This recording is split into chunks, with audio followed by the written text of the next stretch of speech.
But all of a sudden, there were like mass amounts of green beans or chocolate chips getting moved around the world. I'm the first girl you should look at.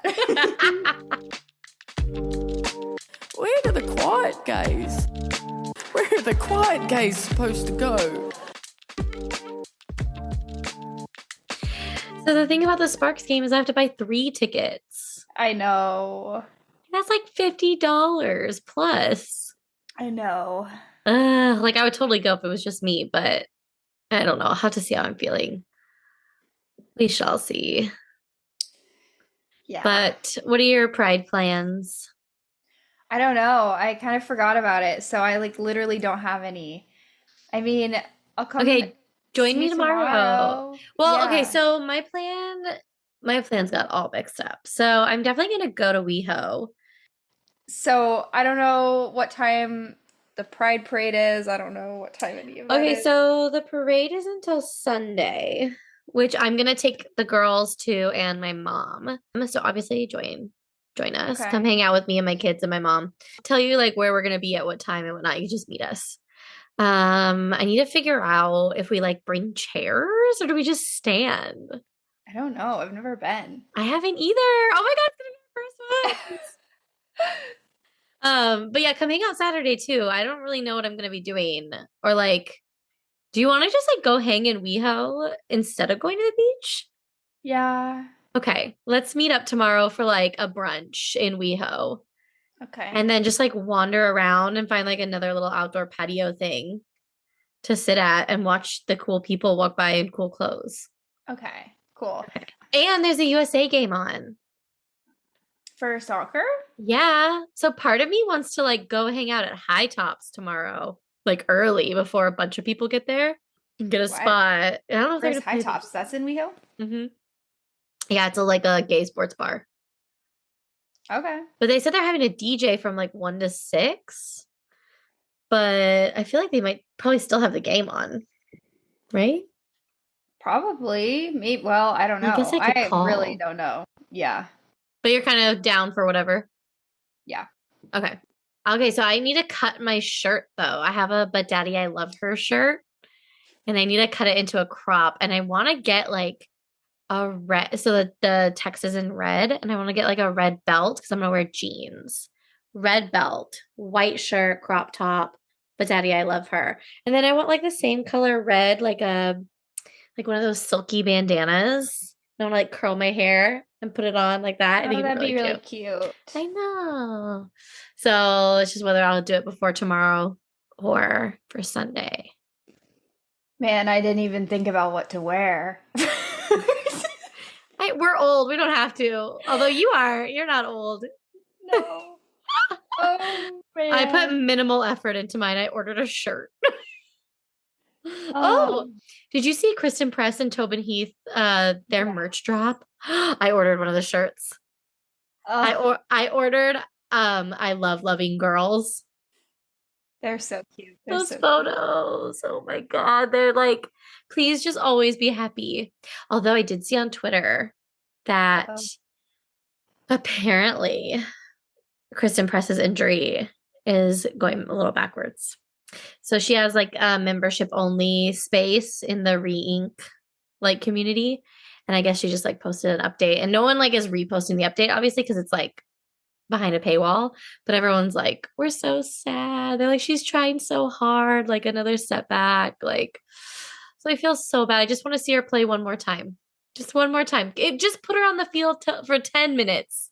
Like, She's so sweet. Just I let feel her let it go her way.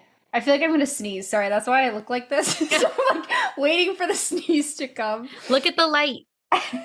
I'm trying. Turn your flashlight on your phone. Take your time. Take your time, Haylie. I like look like I'm about to cry and it I couldn't even tell. I just thought you were like heavily invested in what I was saying. I am, but also I'm making them sneeze. It's not gonna happen. Okay. That's fine. I'm just recording this and then I'm going to go over to my sister's and watch the Women's College World Series, which is softball. It's like one of our favorite things to watch together, and my mom's in town, so we're all gonna watch it. And my Fun. sister's, yeah, and my sister's husband is gonna make us daiquiris. So Oh my gosh. I That's know. so fun. It's gonna be a lot of fun. Oh. But yeah, that's the rest of my day. And then tomorrow I'm gonna hang out with you, and on Sunday I'm gonna hang out with you. And we're gonna pride it up. Yes, I was just saying how I'm like, wow, it's the once in a blue moon where I'm feeling kind of social. This is Yes! weird. It's weird. Yeah, yeah. I'm so excited. Yeah, and then we'll have whoever like bopping through, Yeah. and we'll meet up with some people, and it'll be so fun. Yay, I'm so excited. I'm Me leaving my mom too. with my sister tomorrow. I was like, if you guys don't want to go to Pride, that's fine. I'm going. Yeah, So let's plan accordingly. yeah. That's so fun. I never have gone the first year. I just like I think missed it, Yeah. and then last year I was too sad all month because I got dumped on this day last year. Haylie. Yeah, yeah, the last day of May. So like literally going into Pride, I was You're like, like all sad. this was impeccable timing. Thank you. Yeah, there's nothing like lesbian heartbreak. That'll get you right before Pride. I'm not feeling very prideful at all. Yeah. So I did not go and partake last year. So this is my try 3. Yes, And let's do it. I'm We're gonna have feeling a good about it. we're gonna have a good Pride this year. You and me. Yeah. We're gonna make sure the other one has a good Pride. Yeah, I believe So it. we're gonna have so much fun. Yeah. Yeah. Okay. Well, speaking of Pride, I'm not very proud of our audio issues. Of your Last what? week, Oh. my audio issues last week. My bad, guys. We like recording on Zoom, and it has a cool feature that you can like record separate audio tracks, all this stuff. Anyway, long story short, I hit record to cloud, and then I caught it later, and so Haylie and I started re-recording, and then it made a folder earlier on my desktop than it normally does. So I was like, that's weird. So I clicked it, and then I double clicked because normally I have to like convert. And I was like, oh, that's cool to like convert while we're talking. I don't have to wait for it at the end. No, it stopped recording and converted the 11 minutes. So it took me 11 minutes to see that I had a new folder on my desktop. And then I got too curious and I clicked it and I stopped our recording. So my bad, guys. But we're back. We're going to re-record again and talk about the end of Whistleblower. So welcome back, guys. Haylie's up here on my Zoom. She's above me. Hello. Hello down there. Hello up there. What's the weather like? Real sweaty, I must say. I didn't know sweaty was a weather. It is, yeah. It sounds gross, like the atmosphere is sweat. It is in Haylie land. Sorry, everybody. Okay, Haylie, jump us back in since I so rudely cut you off on the last podcast. Where are we? Remind everyone. Well, we were talking trafficking. And I left y'all on a real big cliffhanger because we were talking about Matthew, Carlton Cleveland's assistant, and how he did not he was willing to help Catherine in her scheme to expose Carlton because his name was on these emails that would suggest that he had been involved in this trafficking. Now, I was about to reveal to you what kind of trafficking they were involved in. And while I was thinking about this cliffhanger that we left you on, I was like, I wonder what trafficking they would assume they were involved in. And I was like, I wonder what trafficking I would be involved in. If you guys ever noticed that all of a sudden there were like mass amounts of green beans or chocolate chips getting moved around the world, I'm the first girl you should look at. Oh my God. Why? I get chocolate chips, obviously. Why green beans? That's your favorite vegetable? They're my favorite food, period. I eat them almost every day, and I love them so much. And so if they're literally so good. They're so good. I can't talk Green enough beans. great things about green beans. Yeah. Like There's green beans. green With the beans. little stuff inside, little bead inside, little bean. Yeah, green I bean would choose inside. green beans over pretty much anything. How are you cooking these magical beans? I have two ways that I choose to do them depending on my mood. And one I'm okay. so invested. I have a green bean guy at the Hollywood Farmers Market. There's a whole network. I do. He recognizes me based on my green dress that I wear to go buy green beans. Oh my, you look like a green bean then, huh? I do. It's a themed event. Oh my god. Okay. And that way it's like with lemon and this special Montana spice and and the air fryer and whatnot. And the other way, I like green beans. So send me your recipe and I will try them. okay. Okay, what's the other way? The other way is like really slow cooked in the oven for hours and hours with canned green beans with bacon. You're just dehydrating them?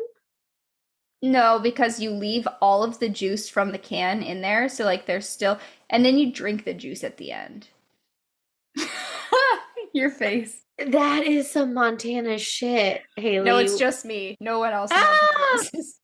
You drink the juice? It's like the same as drinking like pickle juice or olive juice. It's just, it's good. I don't do either of those things. Oh, I'm exposing myself. I know people drink pickle juice. Olive juice, I did not know. Green or black? Green.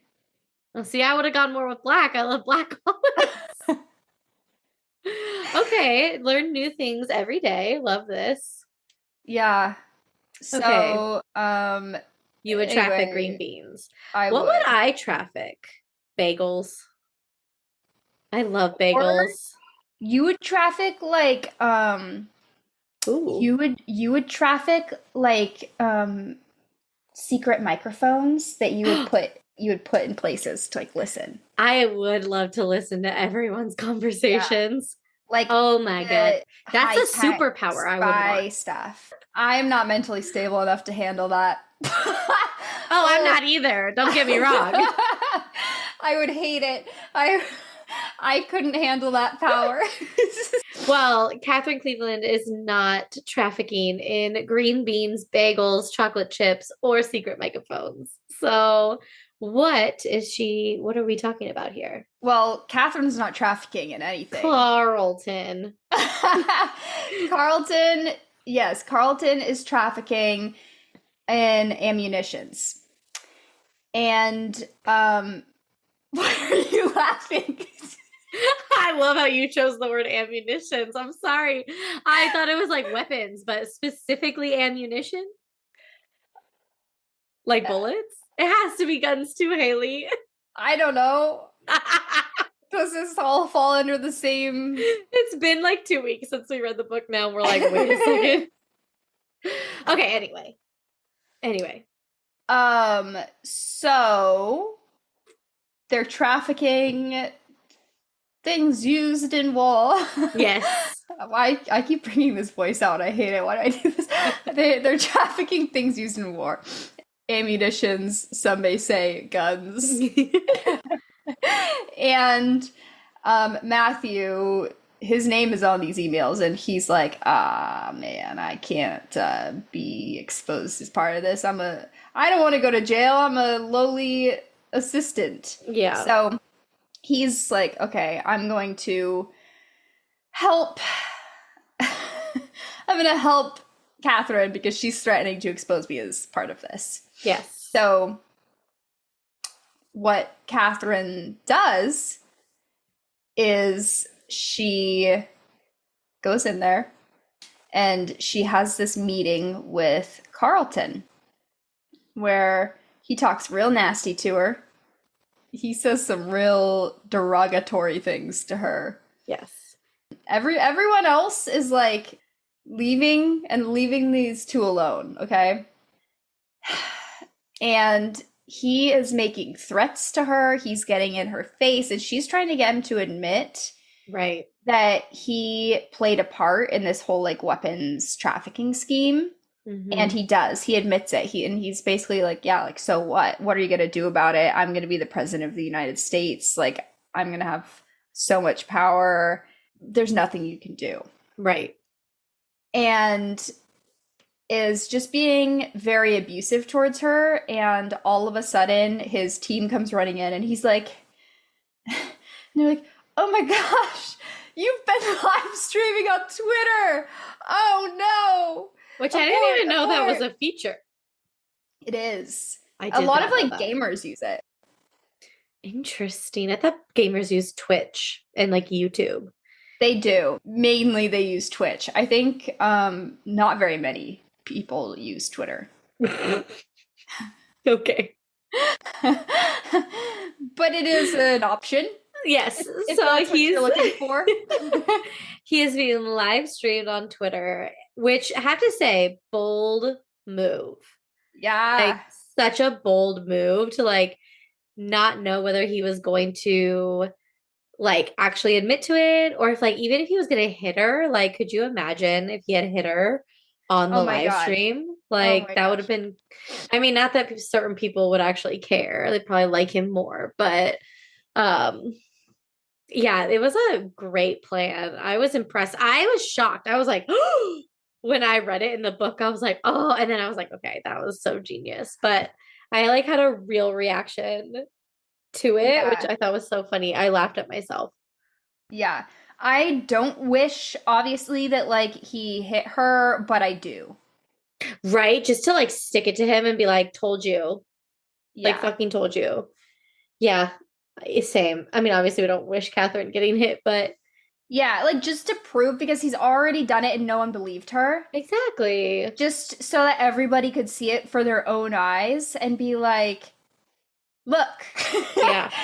nobody believed her. And here he is, like, being the absolute abusive asshole that, like, and you all were going to vote him into presidency. Like, okay, how relevant is this Oh my actually God. right now when we just, when we just had former President Donald Trump get, he got, he got guilty on all Convicted. of his charges. Yes, convicted, guilty on all of his felony charges.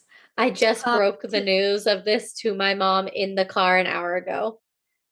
She goes, she well, he didn't was, know. yeah, no, She she's was on not a on plane. like anything. Exactly. She was on a plane. And she was like, he got convicted? And I was like, yes. She goes, oh, does that mean he can't run? And I was like, no, it means he can't vote, but he can still run. And she was Isn't like, that so crazy? that's the dumbest thing I've ever heard. I'd love to be Hillary Clinton right now, though, being like, literally, Hillary is Catherine being like, I told you so. I literally told you guys this. Yeah, Oh my God. so relevant. So that is the end of Carlton's storyline. Thank God. He like literally has to go to jail for, what was it, 10 years? Something like that. Yeah, Like they not place a him ton, on. but significant. Yeah, they place him on house arrest. Like they don't let him do. I can't remember exactly what it was. Like he tried to get out of that, and Yeah. they were like, "Nah." So love that, and he does go to prison. He no longer is allowed to be the president, so that's excellent. What a differential between that in real life, though, because like, oh wow, he hasn't even been charged with anything yet. I mean, Yep. like, well, he's getting charged, but he hasn't been convicted of anything yet, and he's no longer allowed to be the president of the United States. And And yet, that's how you know that's how you know this is fiction. yeah, I didn't know that that felons aren't allowed to take commercial flights. Yeah, I think it immediately puts you on a no-fly list. It's really terrible. Like, especially if you believe in like, I mean, I'm like a prison abolitionist, but if you believe in like they did their time, they should be able to come back into society as like full members and citizens. Like, I believe that felons should be able to vote. Like, that doesn't preclude them from having a voice in society, in my opinion. But I'm a prison abolitionist, but thank God Trump got convicted. We get one a year. We get to celebrate. Okay. But yeah, but I don't think that they should be able to run for office, like especially not president. I think there's so much nuance to Yeah, it. I think yeah. there's some cases where like absolutely you did your time, go be a member of society, like, Yeah. and then there's some people where I'm like, oof, that Yeah. did nothing for you, pal. Like, Oh, holy 100%. moly. Yeah. Yeah. Ooh. Anyway, that's a conversation I'm not equipped for. Yeah, honestly, I don't at know this enough. moment. But a blessing in disguise about this recording snafu that we had is that I feel like there are a couple little gems that we missed on our first time Ooh. around because we were trying to like fit into a certain time frame Yeah. that we can go back and like really flush out. Okay. Which one of them I want to bring up is what's her name? Kelsey. You know the other soccer player, the one that wins the award? The Ballon d'Or one. Yes. Yeah. Yes, plays on the England team. Yeah, and she's dating Sawyer. Yes. I think she is like Cameron Brink. Okay. And I have a note that made me go like, oh, Cameron Brink, and I'm trying to find it. Oh, okay. So wait, since we are here, this is why I remember I was saying there was like pebbling of more Sam Kerr. Yes. The Ballon d'Or. I can never say it. It's really hard to say for me. But that trophy, Sam Kerr has been nominated every single time, and like since they let the women have this trophy, she was like fifth, then fourth, then third, then second, then second. Like she's never won it either. So that's what makes me think that like Amelia has another like Sam Kerr similarity. Totally. Yeah. Yeah. I was thinking the Kelsey player reminded me of like, well, right now, probably like Alexis Putellas from Spain, who won it a few years ago. She kind of like came out of nowhere and like had the best year. Both blonde, although I think Alexia is Spanish. Please don't kill me, guys, if I'm wrong. But yeah, what made you think of Cameron Brink? The part that I have highlighted specifically is the 29-year-old two-time FIFA best winner was tall, blonde, movie star pretty, a favorite of billboard sponsors, her face plastering the sides of buses, buildings, and trains.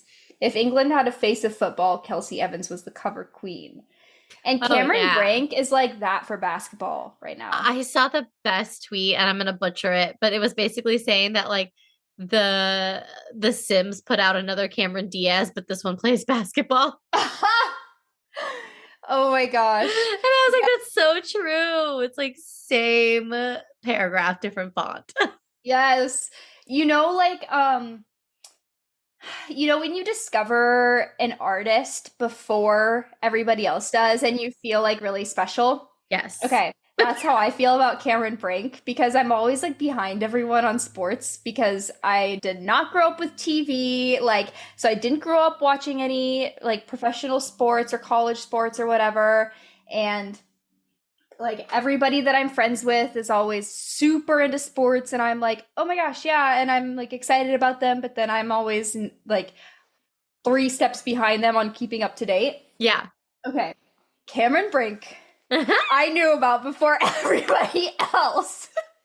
I'm so happy for you. Yeah, and I was involved in a conversation like a couple months ago where someone was talking about Cameron and I was like, oh, yeah, well, did you know that she played for so-and-so and so-and-so, blah, blah, blah, and this is where she went to high school and she had blah, blah, blah. And they were like, nuh-uh, she went here. And I was like, but before that.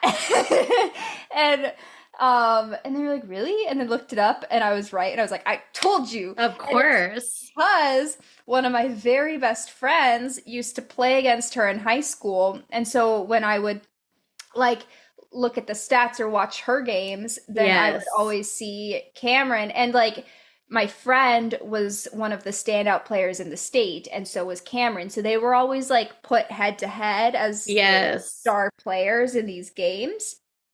And so I knew who Cameron was because of that. That's And so funny. so that's my like, oh, I knew this artist before everybody else.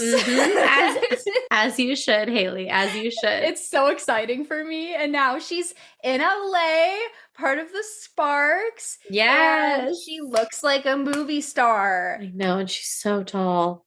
I know. It's crazy how tall she is. Another woman that we meet is that movie star at the award ceremony.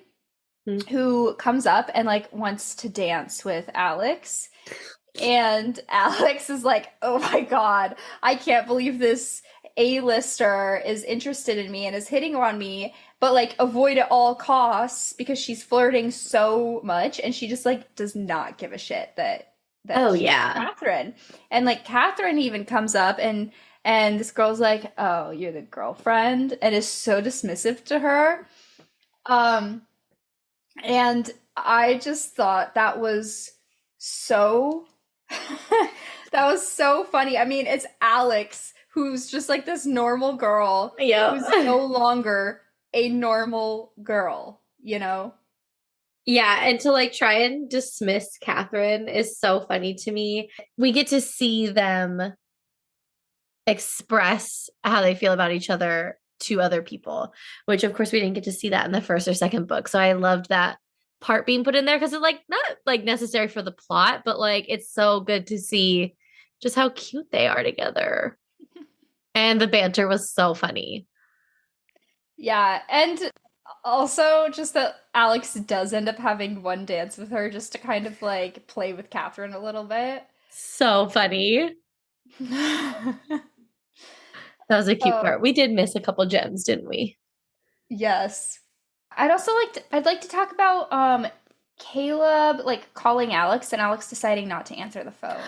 Yeah. What did you think of that? I thought there's just so much there. I mean, so the reason that Caleb is calling Alex is that he has had this failed engagement with Monica Ashby. She, as far as from what we found out, it sounds like she ran away at the altar. Because she was pregnant with another guy's baby. Yeah. And he immediately is calling Alex and is like, please call me back, call me back. He's not telling her what's going on. He's just asking for her to call her back. But she finds out, obviously, through the grapevine of what has happened through teammates. And she doesn't call him. To me, that's a decision of like, well, this is a person that used to mean the world to her. This was the one person in her entire life that they could lean on each other through anything. And he is the one that moved away from that relationship that they had and turned it into something that was no longer a bond in which she felt safe with, and he broke her trust. Right. So now that he has done these things and committed, you know, this betrayal against her, no matter even if she felt like, okay, I would like to be there for him, and even if she felt these traces of like, oh wow, I really loved this person at one time, and and felt this kind of like ache inside of her of like, oh, I'm so sad that he's hurting. That's no longer a place for her to fill, to go in and be there for him. And I think she knows that. And she makes a really good point. She's thinking about, but happiness, she'd begun to learn, was what you made of it. It took work. It took effort. It was a choice you had to make every day while you sat up and pulled your shoes on. Even when it was easier to give up, even when it was easier to feel down.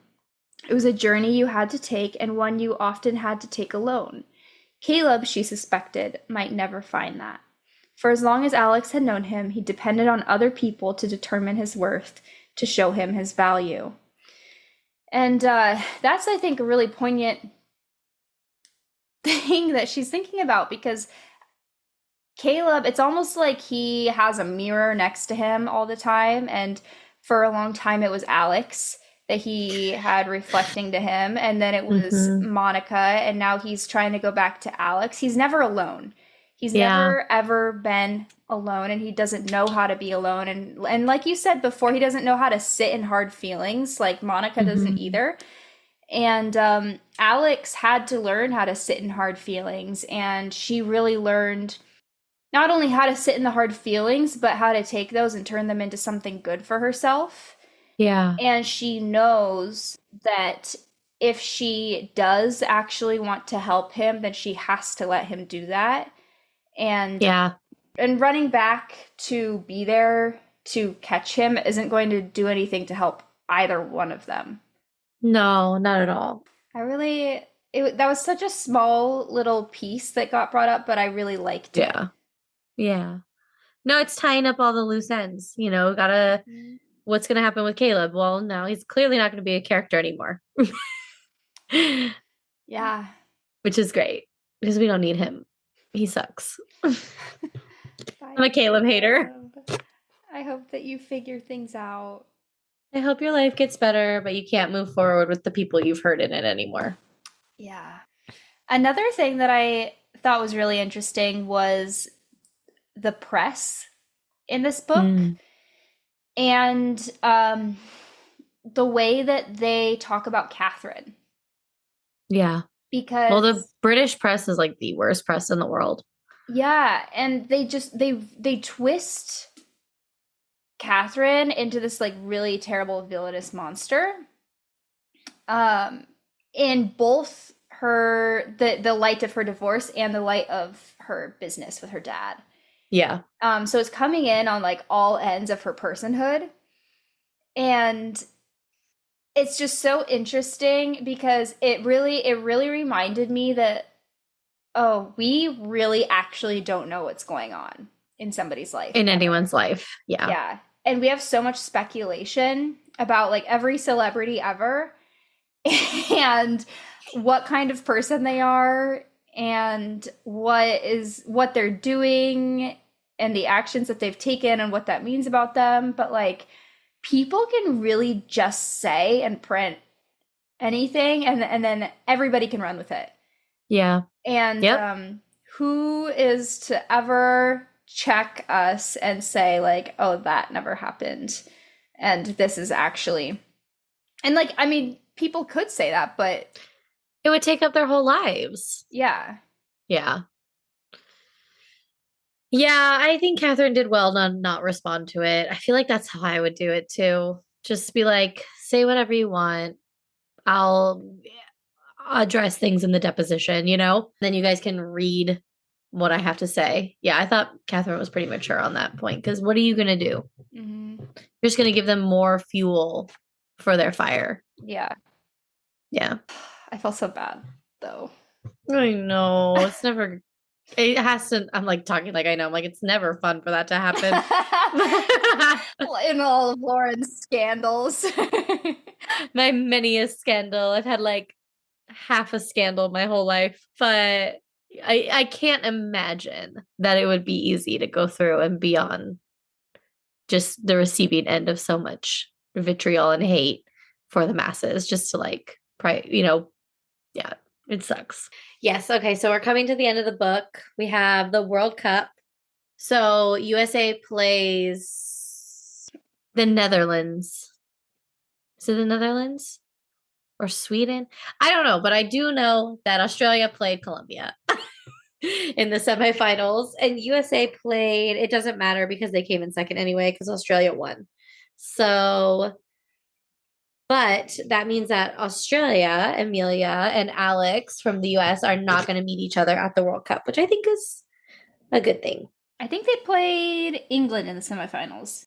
You're right. That's right. Thank you. Thank you for looking that up.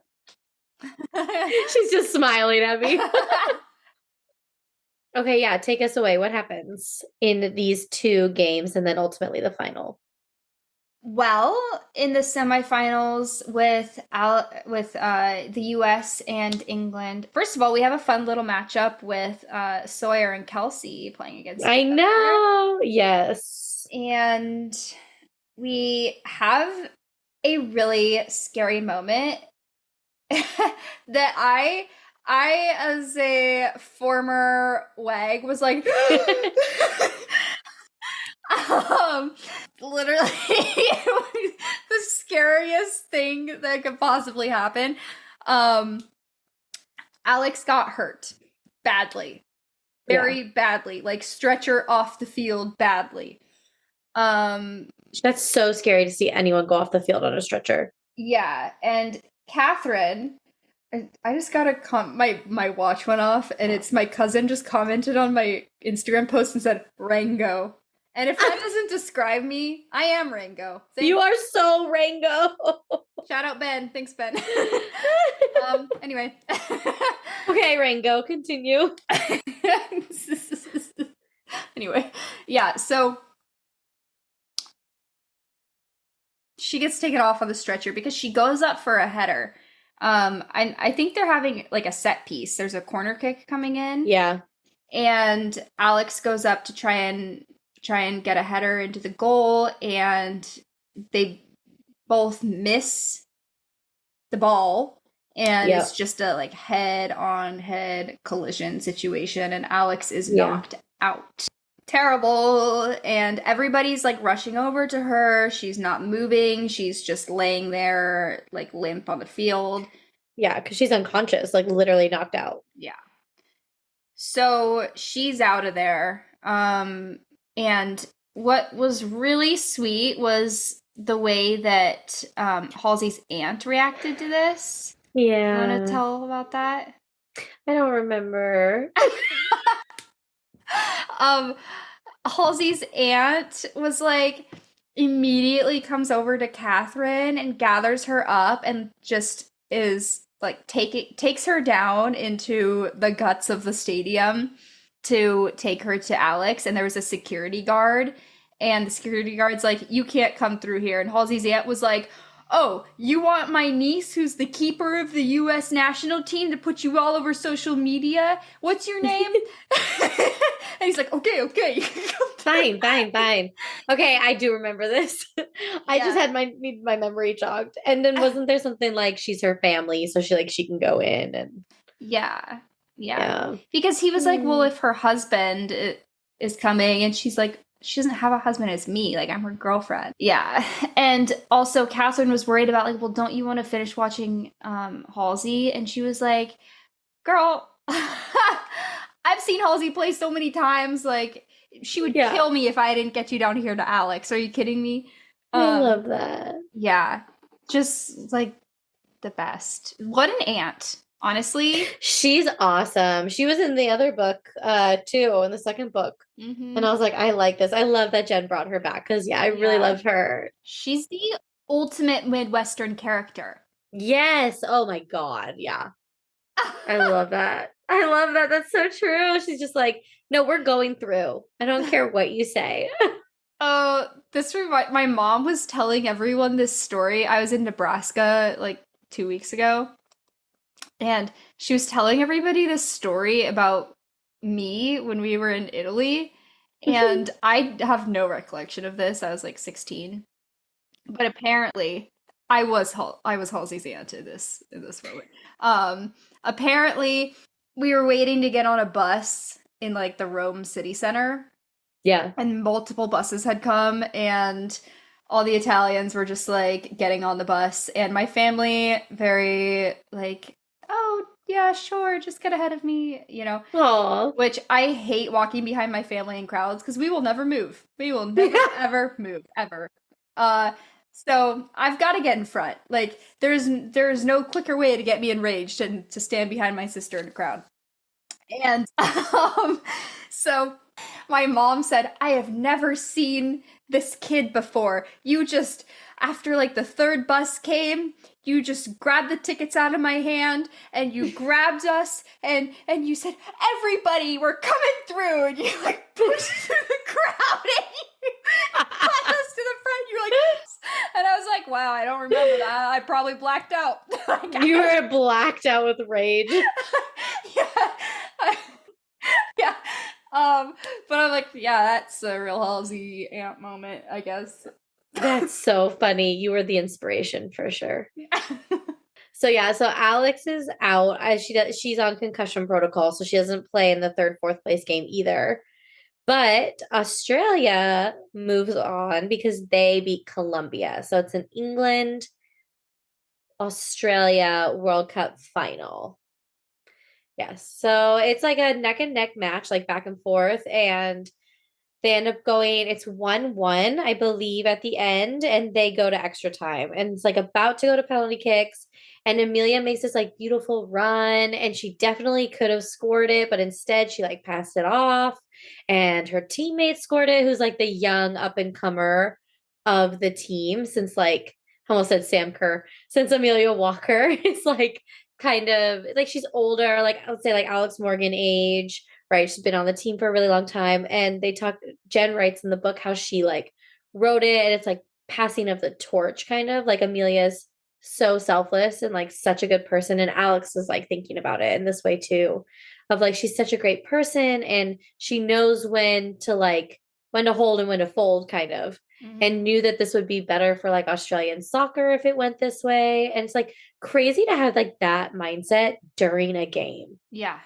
Yeah, that's incredible. The sign of a true leader and team. Yes. Yeah. For sure. Yeah, because it would have been so easy for her to be like, oh, I mean, there's a nearsightedness, and then there's being able to see into the future, which she has that, and that's so important for a leader in a team. And yes, being able to build up the younger teammates and give them confidence in themselves and make them think that like, okay, once this older person's gone, like I will be able to fill this spot and I have the confidence to do that and the skill, and we'll be okay once she's gone.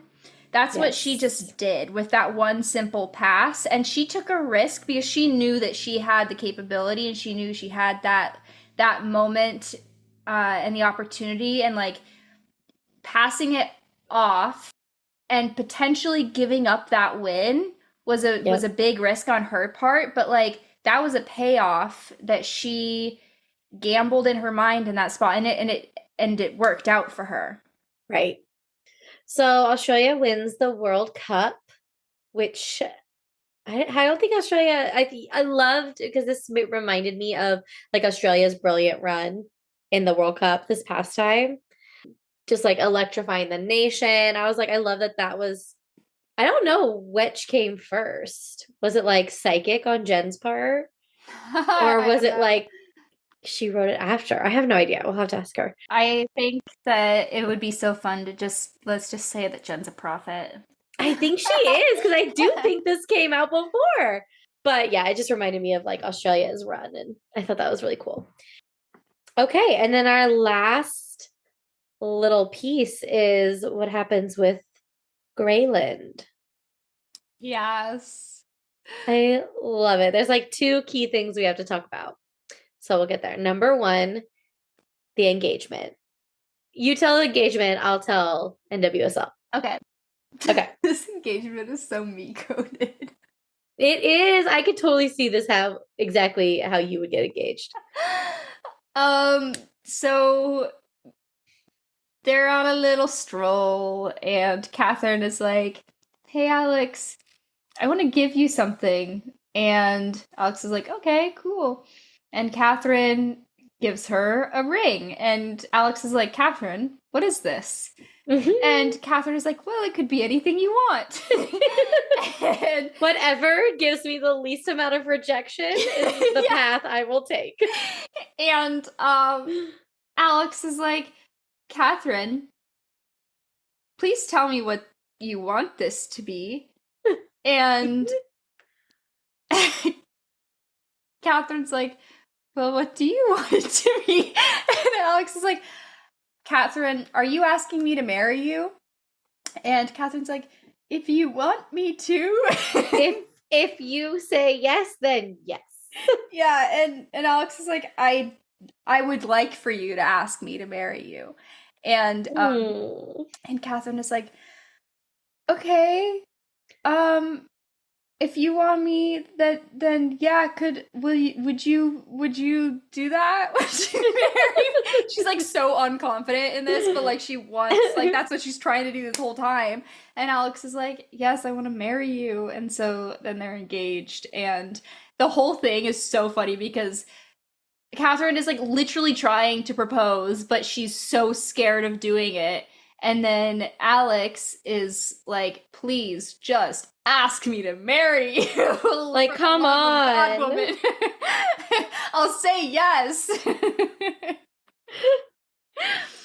But yeah, it's very endearing. And then their names. How she talks about their names. Catherine had started going by Catherine Brooks. And Alex was kind of like, oh, like maybe, I'll have Brooks on the back of my jersey. And Catherine was like, I was kind of thinking maybe Gray had a really good sound with like my name. And I loved that part because it's like neither of her names are her own. And like she had Brooks, which is her father's name, which she's not like close to. And then there's, Carlton with the Cleveland. And that's obviously a name she would love to get rid of. So for Catherine, this like big, powerful, like force of a woman is like, I would like to take your name. Oh my gosh. I like melted. I was like, oh, I love that. That is like Bet coded to me. I feel like Bet at the point where Tina and them get engaged, she would have taken Kennard as her last name and like changed it. But that's a different episode for you. And then after they get engaged, like Catherine is no longer like working with World Cargo, but she has all this money and she's basically like bored out of her mind and like needs a new venture. And she talks to Alex about purchasing an NWSL team, like an expansion team.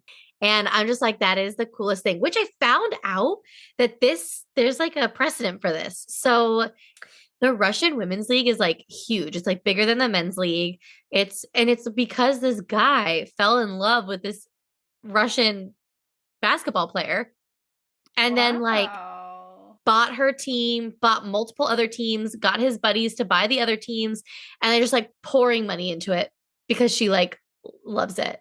Love is a powerful force. Yeah. Because like I was listening to Celebrity Memoir Book Club about the Brittany Griner memoir, which sounds incredible and I really want to read it.